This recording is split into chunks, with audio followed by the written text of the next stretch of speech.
साल 2007 सितंबर का महीना टीम इंडिया के नए नवेले कप्तान महेंद्र सिंह धोनी अपने टीम के साथ 12 देशों के बीच अपना भाग्य आजमाने की T20 वर्ल्ड कप में उतरते हैं।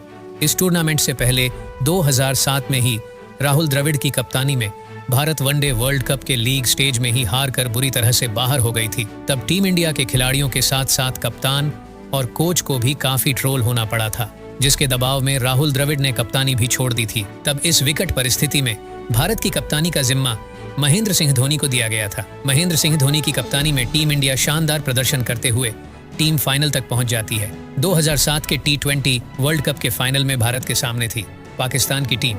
अब बात जब वर्ल्ड कप के फाइनल की हो और मैच पाकिस्तान के खिलाफ हो तो एंटरटेनमेंट का लेवल अपनी हदों को पार कर चुका होता है, क्योंकि भारत और पाकिस्तान ये दोनों ऐसी टीमें हैं जब जब यह एक दूसरे से भिड़ती है तो मानो पूरी दुनिया थम जाती है। इस मैच को देखने के लिए करोड़ों लोगों की निगाहें और उनकी दुआएं इस मैच पर टिकी थीं। कौन सी टीम बनेगी आज 2007 T20 वर्ल्ड कप की विजेता, इस बात के लिए दर्शकों का दिल जोर से धड़क रहा था।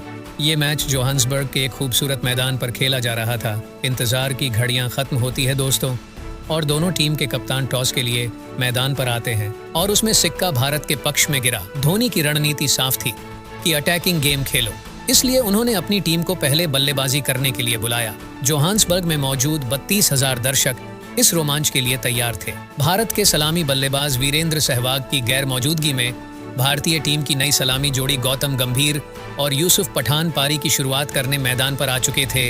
यूसुफ पठान ने पहले ही ओवर में शानदार छक्का लगाकर पारी को विस्फोटक शुरुआत दिलाई, लेकिन गंभीर और यूसुफ की जोड़ी मैदान पर ज्यादा देर टिक नहीं पाई और यूसुफ पठान तीसरे ओवर की चौथी बॉल पर ही 15 रन के स्कोर पर आउट हो जाते हैं।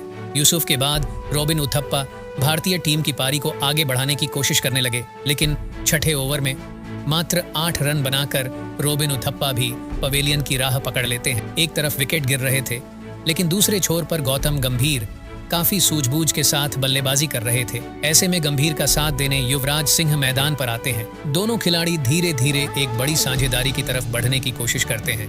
10 ओवर का खेल समाप्त हो चुका था और भारत ने लगभग 7 के एवरेज से 69 रन स्कोर बोर्ड पर लगा दिए थे, लेकिन 14वें ओवर में युवराज सिंह भी पाकिस्तान की घातक गेंदबाजी के सामने 14 रन बनाकर आउट हो जाते हैं। पर खुशी इस बात की थी कि आज गंभीर लय में लग रहे थे और अपना अर्धशतक भी पूरा कर चुके थे। 15 ओवर की समाप्ति पर भारत का स्कोर 3 विकेट के नुकसान पर 110 रन हो चुका था। गंभीर ने लगातार अच्छे शॉट से भारत को इस मैच में बनाए रखा था। फिर 16वें ओवर की दूसरी ही बॉल पर उमर गुल ने धोनी को बोल्ड कर भारत की कमर ही तोड़ दी। एक तरफ गंभीर अकेले पाकिस्तानियों से लड़ रहे थे, लेकिन दुख की बात यह थी कि दूसरी छोर पर कोई भी गंभीर का साथ नहीं दे पा रहा था। 18वें ओवर में जब भारत का स्कोर 130 रनों तक जा पहुंचा, तब एक बार फिर से उमर गुल ने गौतम गंभीर को भी अपना शिकार बनाकर उन्हें पवेलियन भेज दिया। 54 गेंदों पर 8 चौके और 2 छक्कों की मदद से गंभीर ने वन मैन आर्मी बनकर 75 रनों की पारी खेली। आखिर में रोहित शर्मा और इरफान पठान की जोड़ी ने भारत के स्कोर को 154 रनों तक पहुंचाया।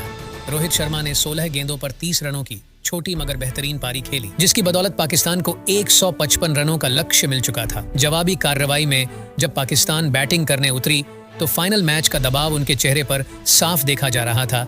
इसके परिणाम RP सिंह ने पहले ही ओवर में हाफिज को आउट कर भारत को पहली सफलता दिला दी। एक तरफ जहां इमरान नजीर ने श्रीसंत के पहले ही ओवर में 2 चौके और 2 छक्के जड़कर 21 रन बनाए, वहीं अगले ही ओवर में RP सिंह ने एक बार फिर से कमाल कर दिखाया। RP सिंह ने कामरान अकमल को 0 के स्कोर पर क्लीन बोल्ड करके पाकिस्तान को एक और झटका दे दिया था। अपने पहले ही ओवर में 21 रन खाने वाले श्रीसंत ने जबरदस्त वापसी की और दूसरा ओवर मेडन डाला। फिर छठे ओवर में रॉबिन उथप्पा ने एक शानदार रन आउट कर इमरान नजीर को भी पवेलियन का रास्ता दिखा दिया। 7 ओवर के समाप्त होने के बाद पाकिस्तान का स्कोर 3 विकेट के नुकसान पर 58 रन हो चुका था, लेकिन भारतीय घातक गेंदबाजी के सामने थोड़े थोड़े अंतराल पर पाकिस्तान के विकेट गिरते जा रहे थे। लेकिन फिर 17वें ओवर में मिसबाह उल हक ने हरभजन सिंह के एक ही ओवर में काउंटर अटैक करते हुए 3 छक्के लगाए, जिससे मैच में एक बार फिर से रोमांच भर चुका था। आखिरी ओवर में पाकिस्तान को जीत के लिए 13 रनों की जरूरत थी और पाकिस्तान टीम की आखिरी जोड़ी मैदान पर थी। भारत के लिए टेंशन की बात यह थी कि मिसबाह उल हक अभी भी नॉट आउट थे, जिन्होंने हरभजन की एक ही ओवर में 3 छक्के लगाए थे। कप्तान धोनी ने योगेंद्र शर्मा के ऊपर भरोसा जताते हुए आखिरी ओवर डालने की जिम्मेदारी उन्हें दी। जोगिंदर ने पहली गेंद वाइड डाली। ऐसे में अब पाकिस्तान को 6 बॉल पर 12 चाहिए थे। फिर मिसबाहुल हक ने दूसरी बॉल पर छक्का जड़ दिया। अब पाकिस्तान को 4 गेंदों में सिर्फ 6 रनों की जरूरत थी, लेकिन ओवर की तीसरी गेंद पर योगेंद्र ने मिसबाहुल हक का विकेट ले लिया और उन्हें पवेलियन का रास्ता दिखा दिया। और इस तरह से भारत ने पहली बार हो रही T20 वर्ल्ड कप पर कब्जा करके इतिहास रच दिया। धोनी जिस तरह से अपने इंटेलिजेंट दिमाग का इस्तेमाल कर विरोधियों को धूल चटाते थे, वर्तमान समय में भी भारत को एक ऐसे ही कप्तान की जरूरत है जो भारत को 2024 में T20 वर्ल्ड कप का खिताब जीता सके। दोस्तों, अगर मेरी बात से सहमत हो तो वीडियो को लाइक करके हमारे चैनल को भी जरूर से सब्सक्राइब कर लेना। और आज की वीडियो में बस इतना ही। मिलते हैं किसी और रोमांचक मैच की कहानी के साथ। तब तक के लिए जय हिंद, वंदे मातरम।